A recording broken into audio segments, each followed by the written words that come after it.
Hey, Kenny. Yeah? Can I ask you something? What up, boo-boo? Do you think anybody's ever measured their dick in pixels before? Absolutely. I mean, how do you do that? You just put it up to the screen? I don't know. I figure you would convert it in inches. Can't you convert it in Photoshop? You could either do it in Photoshop, or I'm sure they got ones that you could just look up a calculator online, like Google. Oh, that's a good idea. Let me check it out. All right. We could call you Pixel Dick. How many pixels is my wiener? How many pixels is my wiener? How to measure your penis size. That's the first result that comes up. From verywellhealth.com. How many pixels in an inch? How many pixels does it get to the top of a lollipop? To the top of my tip. 1 inch is 96 pixels. Woo! So whip out a calculator, multiply 15 by 96. Yeah. And we're set. We've got tree trunk dick. They call me tripod. Is that from Austin Powers? No, it's that. Well, I think it is, yeah. But I saw it from an old E-Bombs World video. E-Bombs World. Oh, I remember. Silly. That's a silly cold opening. But hello, beautiful minions everywhere. This is Think Harder. And I'm one of your hosts, Kenny. And I'm Jake. And here on Think Harder, we aim to do the thinking for you, bringing you what we know of the wonderful world and what it has to offer. We are uncredited experts in every field under the sun, including but not limited to measuring your wiener in pixels. How to melt ice properly in a cup. I don't know why you would need to know that, but we're here for you to know that. That's right. And what you can do in conjunction with that ice and your wiener that you just measured. There are so many possibilities, but we're going to cover all of them. Not in today's episode, but, if you want to know anything about that or anything else, then you could use the hashtag ThinkHarderPod on Twitter to submit a question, or you could shoot us an email at thinkharderpodcast@gmail.com. Do it! Do it! Do it, please. We would like to teach you people whatever the hell you want to know about, because Lord knows everybody has got to learn something. Nobody knows everything but us, so it's like we got to put that power to the test and teach you people. We got to get everybody up on Elon Musk's level. We need to think space, future. We need to think space. Living on Mars. Space is the theme today. Do you think we could ever live on Mars? I don't know if I'd want to live on Mars. Everything's red. Everything's dusty. You're concerned because it's red? Well, yeah, it's not very aesthetically pleasing. Do you want to go outside and it just be red? Have you ever seen Total Recall? Weren't they on Mars? Total Recall? Yeah. I have never seen that movie. I'm pretty sure they were on Mars and their eyes blew out of their head. Well, that's probably because they didn't terraform it correctly. Dumbasses. Well, I'm just fucking saying, get it together. That's what's gonna happen for the first few hundred years of civilization on another planet. Don't you think? There's gonna be dumb mistakes? Of course there's gonna be dumb mistakes. People are so stupid. Like, you walk out of the dome and your eyes are gonna burst out. You're just gonna die because you're stupid. Stupid Elon Musk, you moron. No. He's probably listening to this. He can hear everything. Listen, if he want, he was on George Foreman the other week. What? George Foreman? Isn't that the grill? The boxer grill dude? Yeah, but yes, but who Joe Rogan? George Foreman. Oh, that's awesome.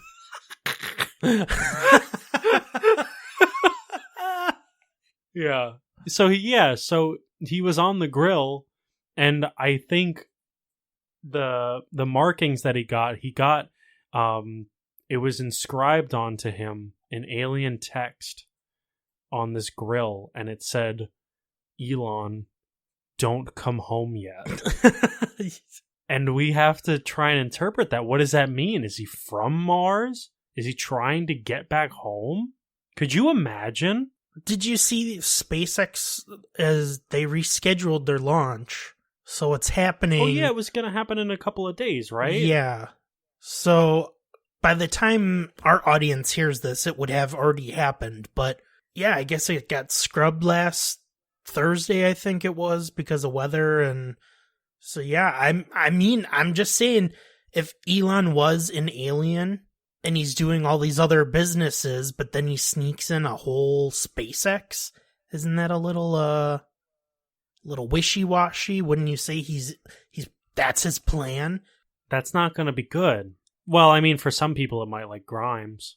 Yeah, and she can name all the children on the planet. Zeeb, Zor, Zig, and Zor, Zazie. That would be my name. Fliggle Hopper. Fliggle Hoppalapadop. Friggin' moron. That's my name. Douche canoe. What would the first city on Mars be named? Would it be like New Mars? Or like some stupid shit like, oh, the new New York or something? I don't know. Oh, yeah. You know, I haven't really given it thought. I figured they'd probably go with something standard like that, New York. But you could really come up with some fucked up shit if you think about it. Right. Like, you could imagine if it was sponsored by, like, McDonald's. So it's just the whole McDonald's town. Each planet gets adopted by a brand. So you can, like, go over to, like, one of Jupiter's... Does Jupiter have moons? Yeah, so Jupiter has a lot of moons. Of course they have come moons. On. Shut up. Get out of here. Of course they got moons. So could you imagine if you, like, went over and you're like, I'm heading over to Burger King Moon over on the Jupiter system. To get a burger? Yeah. Or what would you do there? Does it have everything, or is it just a giant restaurant? It's just a giant restaurant. Literally a planet's or a moon-sized restaurant. I think we need that of first and foremost, and I know we've talked about it before, and if you want to sponsor us, Texas Roadhouse needs its own planet first. Is that because of the size of the people, or? No. It's because it's just so good. I think it would be one of the most wholesome planets ever.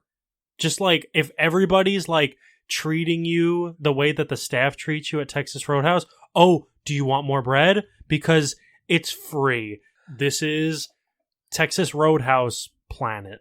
Or what if everybody lived inside of their own Texas Roadhouse? Like that was your home. And then when you would go outside, the lakes would be filled with the honey butter. Oh. And bushes would be made out of those rolls. I would jump into one of those bushes and you would never see me again. I know. You'd be gone. I would be gone. Where'd Kenny go? Hey, you guys seen Kenny? He's mouth deep in that ass of a bun. It's true, though. I don't think anybody would be able to find me at that point. I would be the first rogue human being in space, and you would never see me again. I wouldn't leave that planet, but I'd just be very hard to find. A little sneaky. Mm-hmm. And then a couple of years down the line, the bushes are going extinct. What's going on? Where'd they go? Kenny's eating them all. There's like a giant ball rolling down the street. And that's just me. I've just become so obese that I'm a giant sphere filled with bush rolls. And all the kids come and kick you. Ah, look at them. Yeah, like I'm not a dodgeball, like a kickball. Yeah. Except they're all like different alien races. Yeah, what would be the first alien that we find? What do you think that would look like? Well, I hear all the experts always say that there's a big majority that thinks it looks like a squid or some kind of like squid creature. Like almost like Cthulhu looking shit? Yeah, but not like human form, like the squids we have. Oh, like actually like 10 tentacles and they just like float around? Yeah. That'd be interesting. What do you think they look like? Well, we need to get Tom DeLonge on this podcast.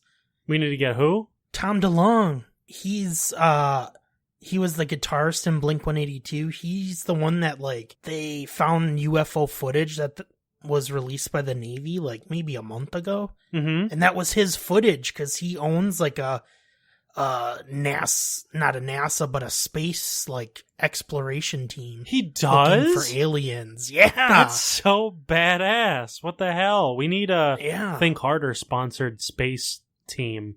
I know. Think hard, look harder. But yeah, he like shared it not too long ago, like maybe a few years ago, but the Navy finally like came out with it and was like, "Oh shit, yeah, so we found UFOs."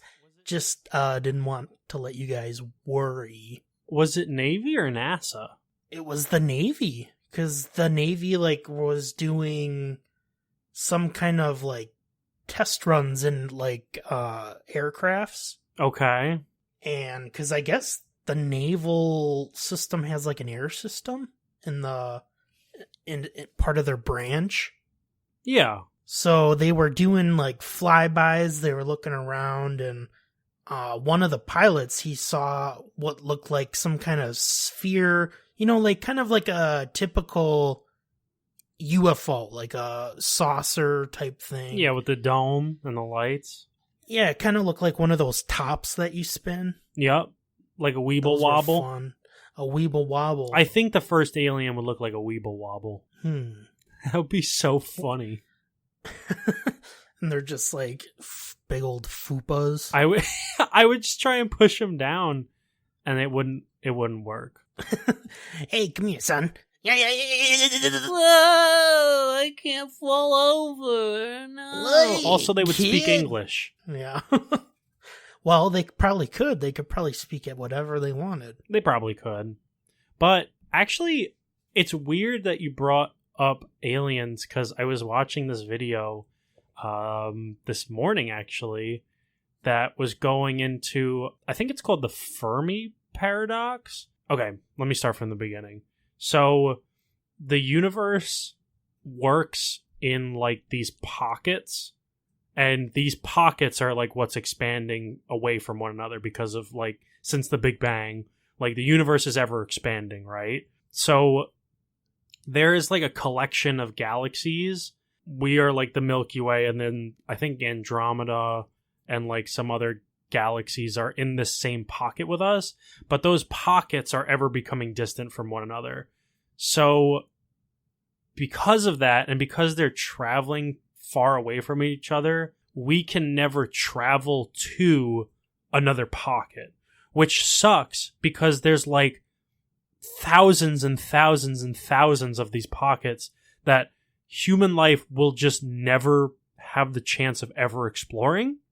So if there is alien life in another pocket, we'll just never know. But in our solar system alone, not solar system, in the Milky Way alone, it's been calculated that... What's the difference between the Milky Way and a solar system? Oh, the solar system it's the sun and our planets. Like, that's a solar system. Every sun is inhabited by a solar system. Okay. Because solar is the sun. But, it's the sun. And then there's like a galaxy is made up of like millions and